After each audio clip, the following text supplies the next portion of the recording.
संसार के झमेलों से बचने के लिए मनुष्य एकांत में बैठकर मन को प्रभु के ध्यान में लगाए, क्योंकि एकांत में मनुष्य अपने भीतर झांक सकता है।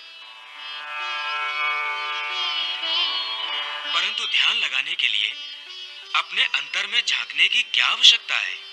हे अर्जुन, तुम भूल रहे हो कि परमात्मा का अंश अर्थात आत्मा मनुष्य के भीतर ही वास करती है।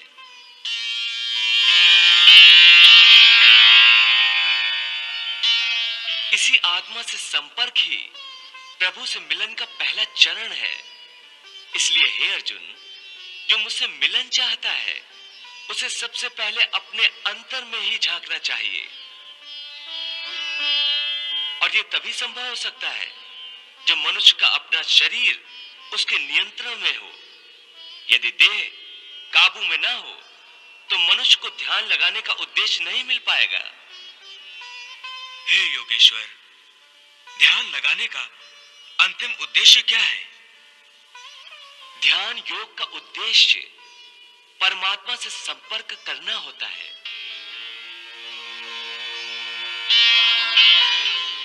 परंतु इसके प्रथम चरण में मनुष्य को आत्मशुद्धि प्राप्त होती है, स्वच्छता मिलती है और ध्यान लगाने वाले का अंतर निर्मल हो जाता है।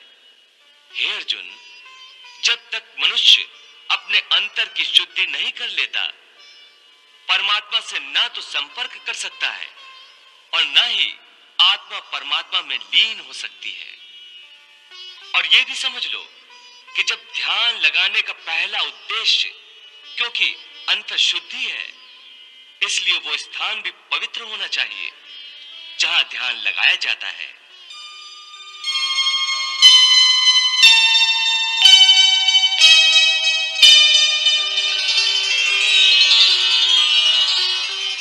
हे अर्जुन, मेरा ध्यान लगाते समय मनुष्य को चाहिए कि वो अचल बैठकर अपनी पीठ, सिर और गले को समान और सीधा रखे और अपनी दृष्टि को अपनी नाक के अगले भाग पर इस तरह जमाए कि दूसरी सारी दिशाएं आंखों से ओझल हो जाएं।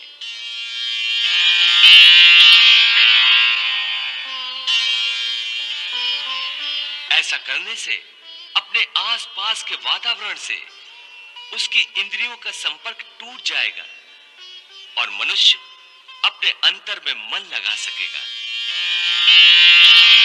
हे पार्थ, समम काय शिरोग्रीवम धार्यन् न चलन स्थिरा संप्रेक्ष्य नासिकाग्रम स्वम दिशश्चान अवलोकयन्।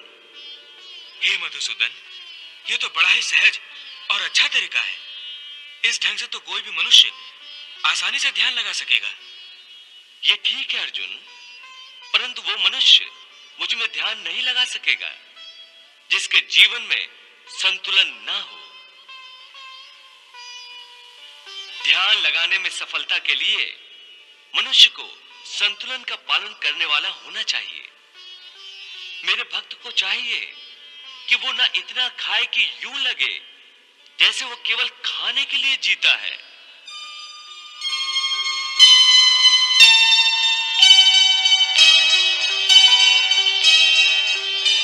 ना ही इतना कम खाए कि हड्डियों का ढांचा बन जाए।